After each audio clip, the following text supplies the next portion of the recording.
واجعله لنا إماما ونورا وهدى ورحمة اللهم ذكرنا منه ما نسينا وعلمنا منه ما جهلنا. Bismillahirrahmanirrahim. Assalamualaikum warahmatullahi wabarakatuh.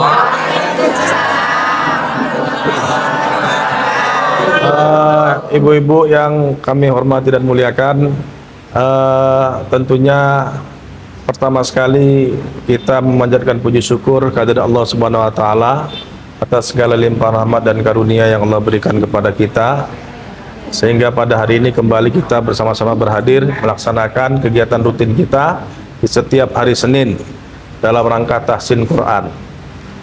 Kegiatan ini kita harapkan menjadi media dalam kegiatan keagamaan kita di Medan Amplas, terutama dalam memperlancar kemudian memperbaiki bacaan, dan tidak ada kata lelah untuk belajar. Sampai kapanpun dalam kehidupan ini kita terus belajar sampai menua. Tidak utlubul ilma minal mahdi ilal lahdi. Itulah dia.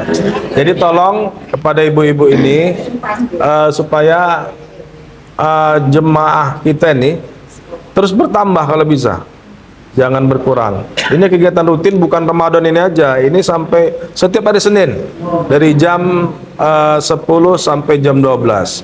Ini layanan yang dilakukan dari KUA kepada kita semua.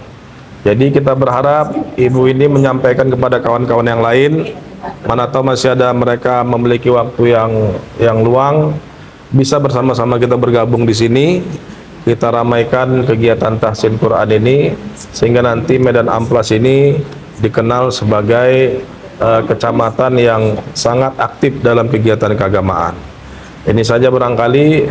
Di samping saya ada Ibu Imaniar. Ini tokoh masyarakat kita di kalangan majelis taklim. Mungkin kepada Ibunda Imaniar ada hal-hal yang mau disampaikan, silakan. Baik. Terima kasih Pak Pua. Assalamualaikum warahmatullahi wabarakatuh. Puji syukur alhamdulillah kita ucapkan kehadirat Allah Subhanahu wa taala. Salam salam pada baginda Rasulullah sallallahu alaihi wasallam. Pada kesempatan ini saya sebagai Ketua Perwitan Akbar An-Nisaul Fadilah mengucapkan banyak terima kasih kepada ibu-ibu yang sudah berkenan untuk ikut melaksanakan program dari Bapak Kua, yang mana kita mungkin baru kita ya Perwitan Akbar yang dibuatkan khusus program untuk ini ya ibu-ibu. Jadi kita patut bersyukur dan banyak berterima kasih kepada Bapak Kua dan kepada Ustazah pembimbing untuk belajar tahsin yang kebetulan ditempatkan di Masjid Ridho Sobirin ini. Nah, jadi lagi-lagi saya menghimbau baik kepada ketua-ketua yang hadir maupun pengurus yang lainnya dan ibu-ibu semuanya juga sebagai anggota jamaah yang ikut belajar tahsin ini, supaya lebih banyak lagi mengajak ya kawan-kawan yang lain, ibu-ibu yang lain, karena seperti yang disampaikan oleh Bapak Kua kita tadi bahwa program ini bukan hanya dilaksanakan pada bulan suci Ramadan ini kebetulan aja ya. Pertama sekali dilaksanakan kebetulan pada awal Ramadan. Nah, jadi insya Allah nanti ini akan berlanjut terus pada setiap Senin. Apakah nanti waktunya berubah itu mungkin masih dalam pertimbangannya Pak Kua. Nah, karena ini kebetulan pada bulan Ramadan, jadi makanya dibuat pada pukul 10 pagi.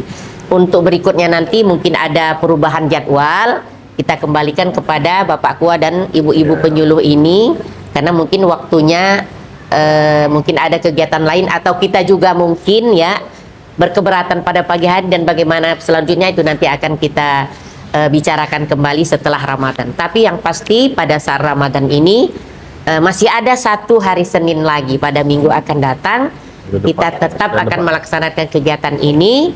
Dan lagi-lagi saya meminta kepada ibu-ibu untuk mengajak kawan-kawan ya dari perwitan masing-masing supaya semuanya mendapatkan ilmu yang lebih lagi dalam mempelajari ilmu Al-Quran. Mungkin ini pertama sekali hanya dari segi bacaannya, karena untuk mempelajari Al-Quran ini bukan hanya dari sisi bacaannya, kan begitu ya Ibu? Nah, tapi itu yang lebih utama ya, bagaimana kita bisa terutama ketika membacakan surat Yasin pada setiap kali perwitan, jangan sampai salah, kan begitu ya. Nah, baik dari segi bacaannya maupun wakafnya, karena saya perhatikan kadang-kadang Pak Kua, ibu-ibu kita ini wakaf la itu dia berhenti, tapi wakaf kola wakaf dia lanjut.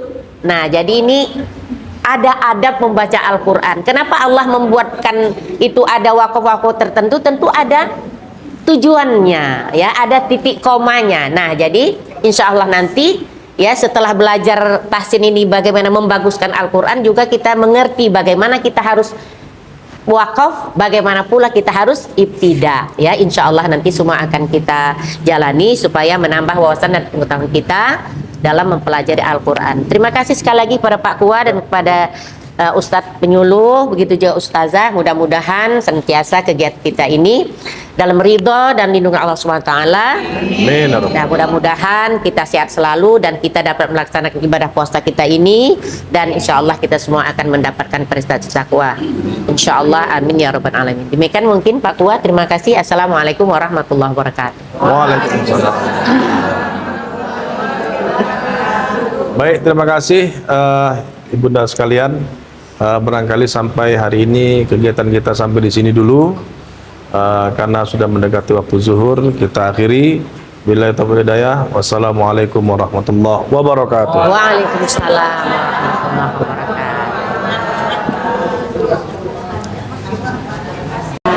Jadi membaca Al-Quran itu pelan-pelan, betul makharajul hurufnya, jangan ngebut-ngebut. Kalau sudah di akhir seperti la yu'minun, berhenti. Akhirnya, dapatkan akhirnya minun. Ya, tarik napas lagi.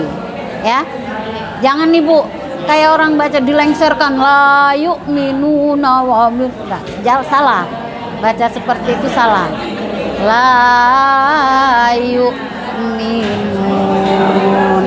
Dah, tarik napas lagi. Ya. Jadi jangan menjadi beban ya Bu. Masalah napas tadi jangan menjadi beban. Saya tetap menganjurkan kepada ibu-ibu yang sudah lansia, baca Quran itu jangan ngebut. Napas dijaga. Jangan nanti gara-gara membaca sesak napas yang ada jadi penyakit. Kita membaca Quran itu santai ya Bu ya. Jangan terlalu ngejar-ngejar target. Hari ini kami harus dapat 2 juz, jangan. Saya perhatikan ibu-ibu itu pengajian hampir rata-rata kami satu hari ini 4 juz. Susah. 4 juz kalau bacanya ngebut salah semua kan kita nggak enak dengarnya ya kan Bu. Tapi sama mereka menganggap kami harus kejar target. Tanggal 9 kami harus khatam. Hindari seperti itu. Di dalam Al-Quran termasuk tadi Al-Fatihah, Alhamdulillahirabbil alamin. Ketika orang mendapat pujian dan kemudian dia cepat dia ucapkan Alhamdulillahirabbil alamin. Jadi ucapan itu bukan karena dia senang dipuji, tidak. Karena dia sadar betul kalaupun hari ini dia sedang dipuji itu apa membuat orang memuji dia? Mungkin karena banyak hartanya, ya kan? Dia dermawan, betul kan Ibu? Dia dermawan. Jadi apa yang kemudian harus dia membuat dia lupa kepada Allah sehingga dia sombong? Harta Allah kasih, betul kan? Harta yang nitipkan Allah kepada kita. Dan kemudian ketika dia pun bisa berbagi, itu karena anugerah Allah juga itu. Karena ada hidayah Allah, ada taufik Allah. Itu makanya ketika dia mendapatkan pujian dari Allah, orang lain gitu kan, maka dia cepat mengembalikan pujian itu kepada yang berhak menerimanya, yaitu siapa? Allah. Maka dia ucapkan alhamdulillah. Jadi la itu, lillah itu maknanya lil milki. Jadi yang berhak untuk mendapatkan pujian hanya Allah Subhanahu wa ta'ala. Itu kira-kira Ibu ya. Ada yang mau tanyakan Ibu? Kata-kata ada alif lam tadi itu semua masuk dalam makrifat tadi. Bukan. Jadi Alah udah lah Ustaz, udah ini pun cembetol aja. Udah, tak payah. ya, tidak semuanya Ibu. Jadi ada alif lam namanya berdengung ya, tasdid. Wa innahu fil akhirati laminas salihin. Hunya panjang, wa innahu, hunya domanya terbalik, kepalanya ke bawah, berarti bacaannya panjang ya, mad, 2 harkat. Wa innahu fil akhirati, A-nya panjang juga, fil akhirati, A-nya berbaris fathah, fathahnya berdiri, laminas solihin, So-nya juga panjang. Kemudian ada ya, setelah za ada ya mati, berarti Z-nya dibaca 2 harokat. Amanu, A-nya juga berdiri barisnya, panjang 2 harokat. Amanu juga wow. Nunya berarti dibaca panjang 2 harokat. Kemudian lanjut wama